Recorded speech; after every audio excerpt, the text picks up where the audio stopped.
It's go time, Denver Broncos fans. It's time. Today, assignment. Ready to talk about Bo Nix facing the Carolina Panthers defense that is, I believe the official term is not so very good at football. Is this the week we've all been waiting for with Bo Nix? That's what we got to talk about today's program. And to discuss what's going on with this team and how this team can look better and feel better against the Carolina Panthers, I do want to caution everyone here at the beginning of the show that the Denver Broncos are not facing a New Orleans Saints team that gave up. They are not facing a good defense, but they are not facing a team that seemed like it didn't want to play for their coach, didn't show up, gave up, and laid down. This is a Panthers team that's going to have some fight, mainly offensively. I'll get to that as the week goes on. But I want to talk about Bo Nix because we're all kind of waiting for Bo to have that breakout game as a passer. We've seen some flashes. People's minds will go immediately to the Tampa Bay game where he goes 25 of 36 passing, 216 yards, but that was no touchdowns, no INTs. Now he's 5 up and 5 down on the year, 5 touchdowns, 5 interceptions. 4 of those interceptions were in the first 2 weeks where he's just getting used to everything. Now against Tampa Bay, also had 9 for 47 and a rushing touchdown for Bo Nix. So that was damn good. You look at, some of the games, the Chargers games, 189 yards passing in the fourth quarter. That was crazy. And 6 for 61 on the ground. Then you look at the New Orleans game, 10 for 75 on the ground. That's a little much. It's a little much. 47 rushes total, 255 yards, 3 rushing touchdowns for Bo Nix.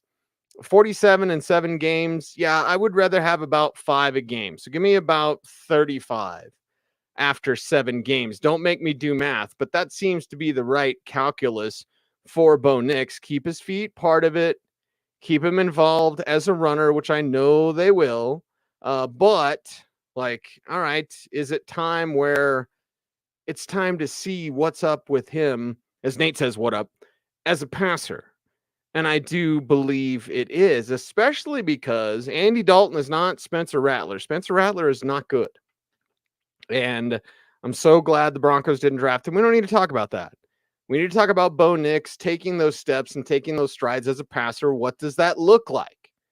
What does it look like for this team? And Victory Lap says, no caution, we spanking this team. Okay, I mean, I am predicting a Broncos win, but what does it look like, right? No trap games is what Mike says. And you can debate whether or not this is a trap game looking at Baltimore ahead on the schedule. I don't think anyone on that Broncos team would even do that. I don't think to a man they would do that. And I certainly know Sean Payton wouldn't know or wouldn't allow them to do that. It's not like he's going to be like, okay, it's guys, let's look at Baltimore. By the way, the 32nd pass defense in the league is, drum roll please, the Baltimore Ravens. Is it more important now this week than ever before, ever, to get Bo Nix jump-started as a passer? Again, facing the 26th ranked, and I'm going in terms of passing yards allowed, but the 26th ranked pass defense, the 32nd ranked rush defense, you should be able to do pretty much whatever you want against Carolina Panthers.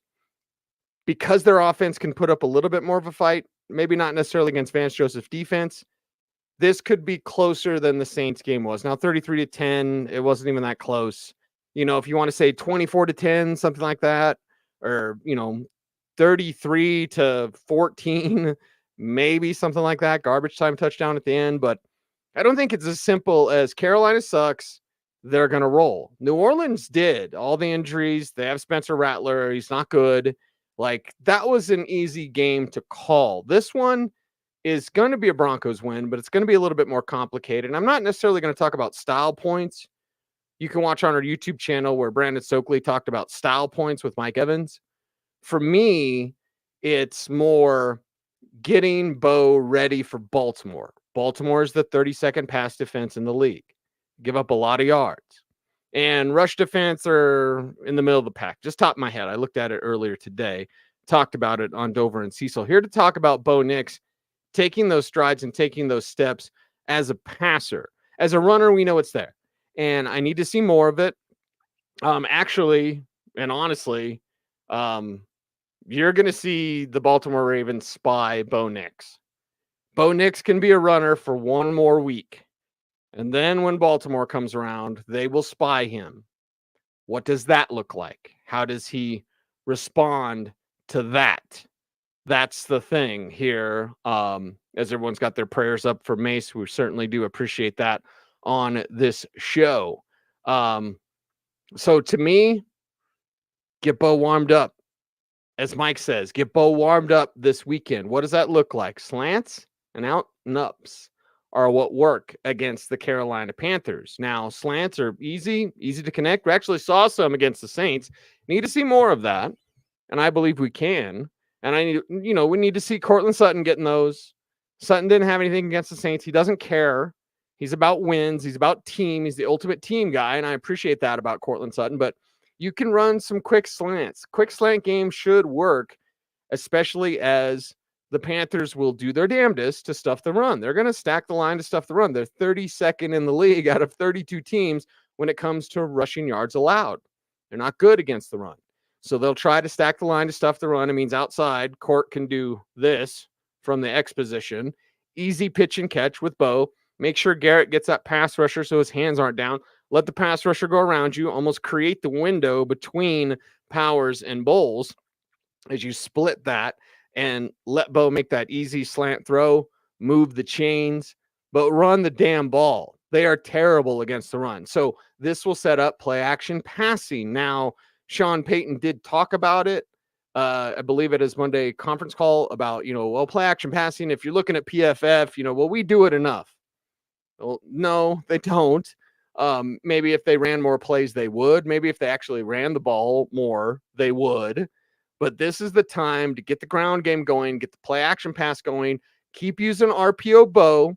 I think that's something that settles him down. Really, we're watching Bo Nix be settled by a few things. One, run of the ball. He looks comfortable, just making that quick decision. And I applaud when he does that.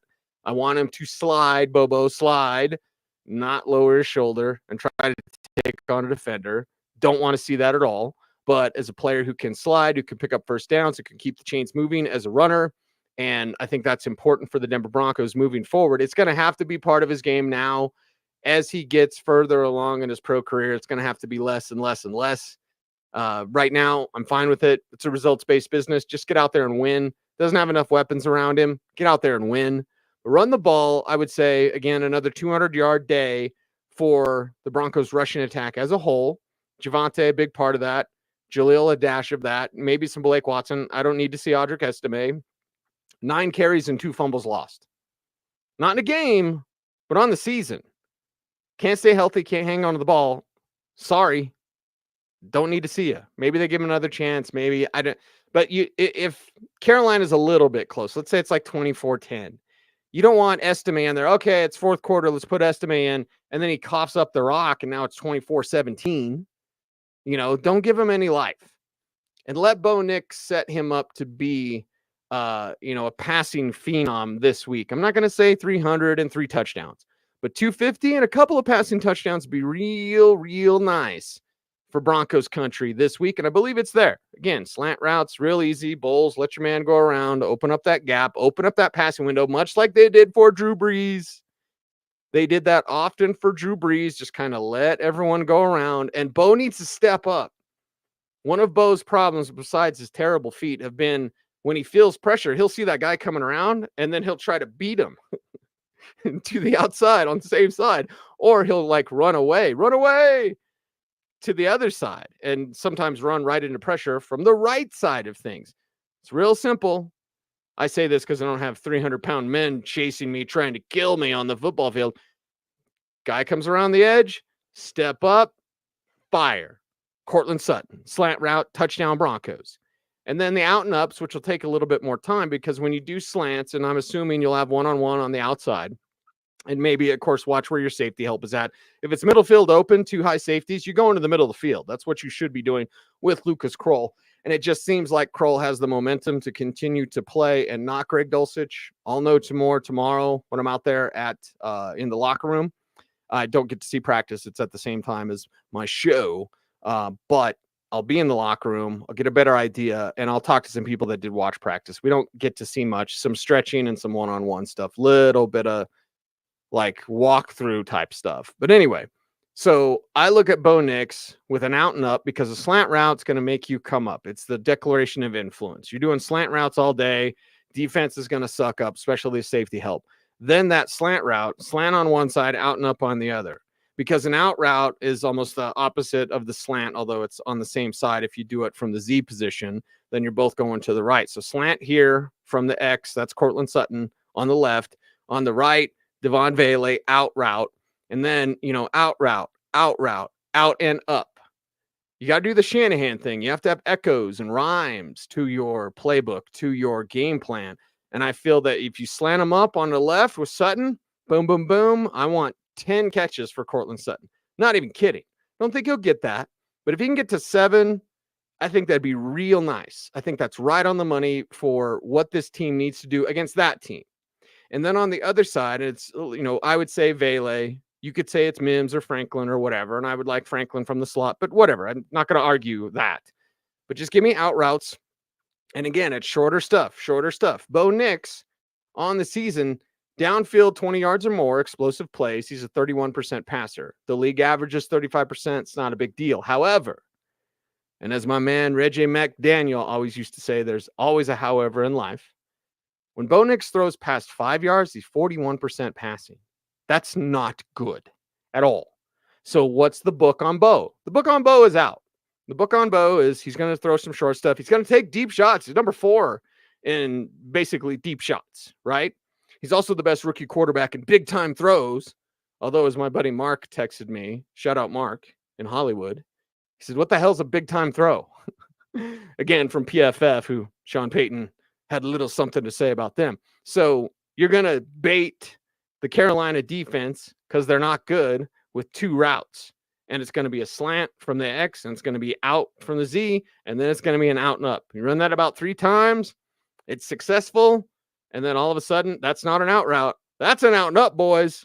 And then you go over the top, touchdown Broncos. It's a big play that can happen. I'm going to say it's Vele, but if it's Franklin, don't at me, bro. I think those 2 routes are really a way to uncork what you see from Bo Nix. He's a good passer, everybody. He's having a rough year as a rookie. I'm not losing my mind. I'm not terribly concerned about it. A little bit of bad habit with the feet. I don't want that to become a bad habit when he can work on it. But as Sean Payton said, you don't want to overcoach. And it's kind of ironic. He says, don't want to overcoach from the guy who totally overcoaches. But he's a rookie. You're not going to give him too much to think. I'm thinking about my feet, and I'm thinking about the play, and I'm thinking about the rush, and I'm thinking about the mic, and I'm thinking about middle field open, middle field close. Like, no. His feet will come around eventually. They're bad now, okay? And this is not something that he did at Oregon. They'll come around eventually. How do you help out Bo? You settle him down. Bo's a little hyper. Bo's a little feisty. But you settle him down, and you do that in a way with those easy throws. Slant's an easy throw. It's an easier throw. Wide receiver screen, like the old DT play, that's an easy throw.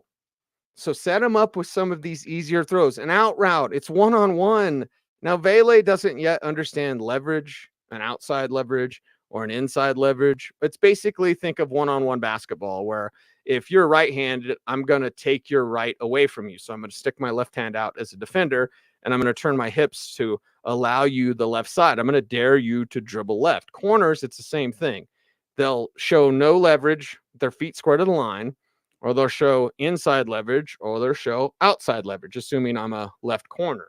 So how do you counteract that? And Vele doesn't yet understand leverage. I've talked to him about it. He's working on it. He's watching Sutton. Sutton definitely knows leverage. He definitely knows how to get you to flip your hips, because that's all you're trying to do as a wide receiver when you're running routes. You're trying to stay on time with the depth of the drop. Sean Payton's talked about that. Why is Bo Nix off? because the depth of his drops aren't married. His feet aren't married to the routes. And football is beautiful, man, because you have the marriage of the depth of your drop, the 5-step drop, the 3-step drop. Nobody really does 7. And then the depth of your routes. So as a receiver, you're trying to stay on time so the quarterback can target you at the stem or the break of your route. But you're also trying to get that corner to flip his hips. You're giving me the inside. I'm going to go to the outside. I'm going to make you flip your hips. And then when you flip your hips, I'm going to go back to the inside. So you give me the inside, and then I'm going to make you flip because you think I'm going outside, and then I'm going to go back inside. So a slant route and an out and up. This is a pretty simple concept. It's one that I think can work against the Carolina Panthers. In addition to the ground game, more on the rushing attack later on in the show, tomorrow's show, later on in the week. And we'll see who I talk to in the locker room. But you don't need, if you are the Denver Broncos, you don't need to make this thing very complicated at all. You're facing a bad team. You're facing a bad defense. You can attack this defense. You can go for it against this defense with your passing game, provided that you're set up the right way. And this is very important, dare I say, paramount for Bo Nix this year, or right now, I should say. Because listen, the Baltimore Ravens are the cat's pajamas, which is always one of those weird old sayings. We were talking to Zach yesterday. I was like, what is rest on your laurels? What are laurels? I get rest on your haunches as an old cowboy, but rest on your laurels. Okay, with bells on, when people say, I'll be there with bells on. What does that mean? Well, what does it mean for Bo Nix in this passing game? The Baltimore Ravens are not impossible to beat. The Kansas City Chiefs, although undefeated, are not impossible to beat. But in order to have your best shot against those great teams, because they are great teams, Kansas City's down and they're a great team. Baltimore's working on to come up and they're a great team. To beat a great team, you need to do 2 things. One, you need to play perfectly, which doesn't necessarily happen in football. So it'll be difficult to predict Broncos wins when they face the Ravens or the Chiefs. But I'm here to tell you both teams are beatable. Haven't studied the Chiefs against the Broncos as much yet. A couple weeks away. Taking a peek. The Broncos aren't overlooking the Panthers, and I'm not overlooking the Panthers. I'm just looking at what Baltimore does and go, they're really weak against the pass. Wouldn't it be nice if you could set up Bo Nix this week with slants, easier throws, and out routes, which turn into out and ups? You could even turn a sluggo, slant and a go.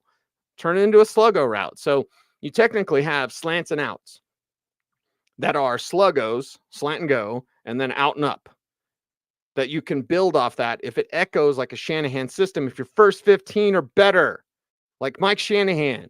And that's the standard. That's the standard. I don't even mind saying it. Sean Payton needs to be better. Some have painted me as a Sean Payton hater, which I think is just dumb.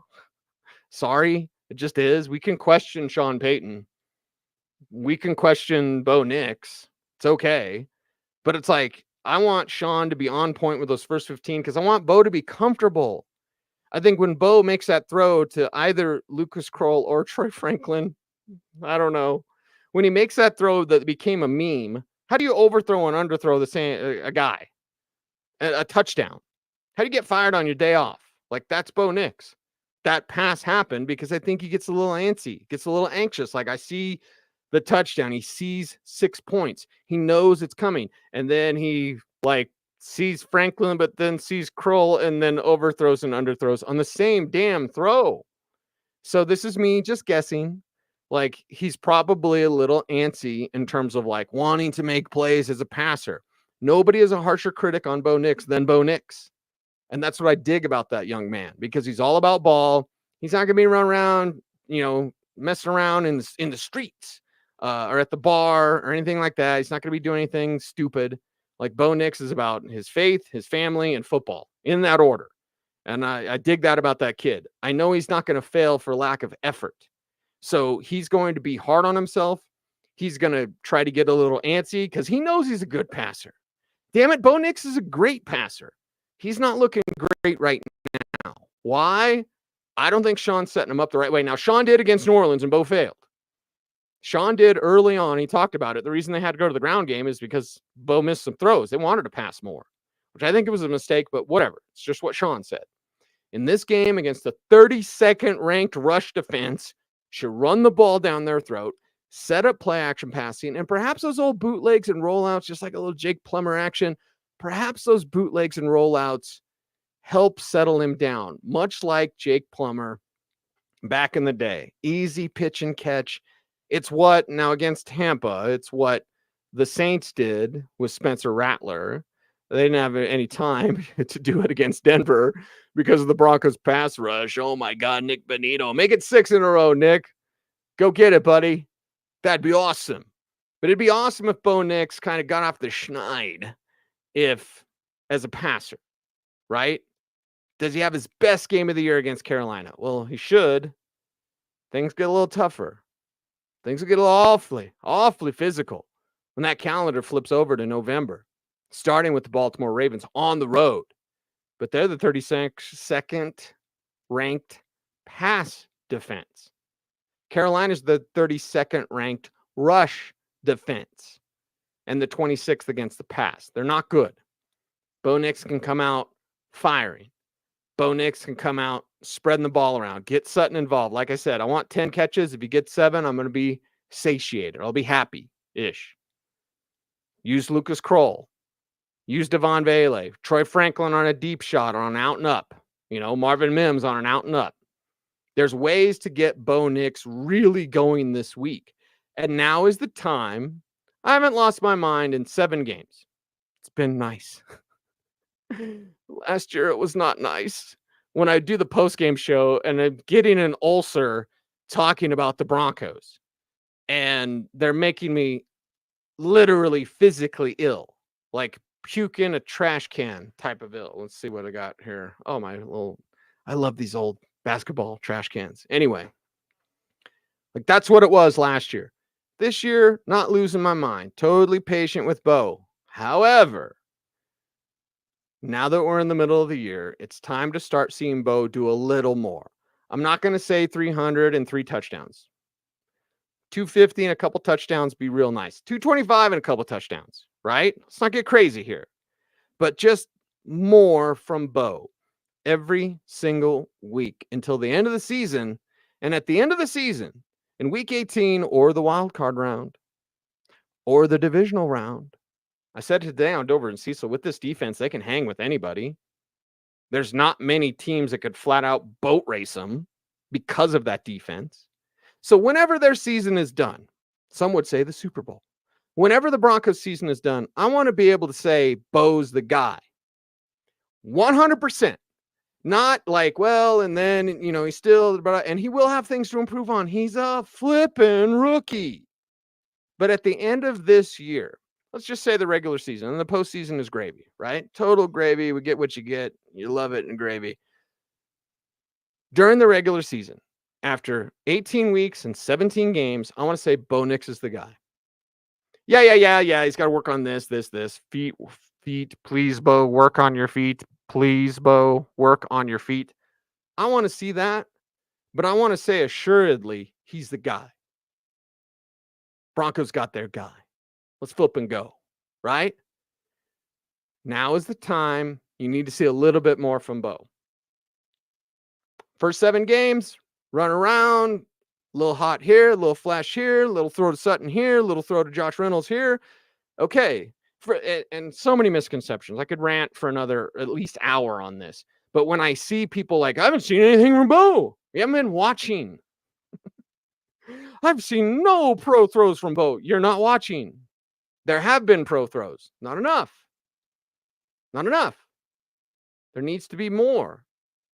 And I'm not asking for the moon. Throw a lasso around the moon. Right? Got to go a little Jimmy Stewart, right? It is a wonderful life. Bo's a wonderful quarterback. Now is the time to make the steps happen.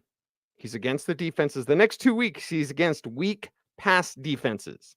Yes, even Baltimore.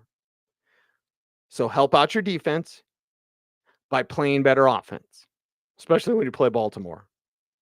but help out your defense by passing the ball better. I've already seen Javonte get it done. Javonte's getting it done. Not enough. 3 games out of 7. More Javonte, please. Come through for the team, please. Audric Estime, stop fumbling the ball, please, or don't touch the ball, please. But Bo Nix, it is time. It is time to ask for more. It is time to expect more, not the moon, but just keep growing. Just keep showing that you can be the guy. So does Bo Nix have his best game of the year versus Carolina? Yeah. Yeah, he does. Looks like that's a wrap for today. It's orange blue today. Again, Andrew Mason is on assignment, and please send the well wishes. The chat room's up on it here. But please, at Mace Denver, send him your well wishes, and I know he certainly appreciates it. We love him up. Love him up. Love up that Mace. Love him up. Right? And we support and appreciate him and, well, all of us. You know, we should. It's a family. It's community. Right? That's what we should be doing at this time. So send him that love and support. I know he'll appreciate that. I am Cecil Lammey. You can follow me on all the socials at Cecil Lammey. If you can't spell it, yeah, I'm sorry, I can't either. Anyway, like, comment, share, subscribe, hit the notification bell so that you never miss a vid. And we appreciate you very much. I'm Cecil saying stay tuned and stay frosty, baby.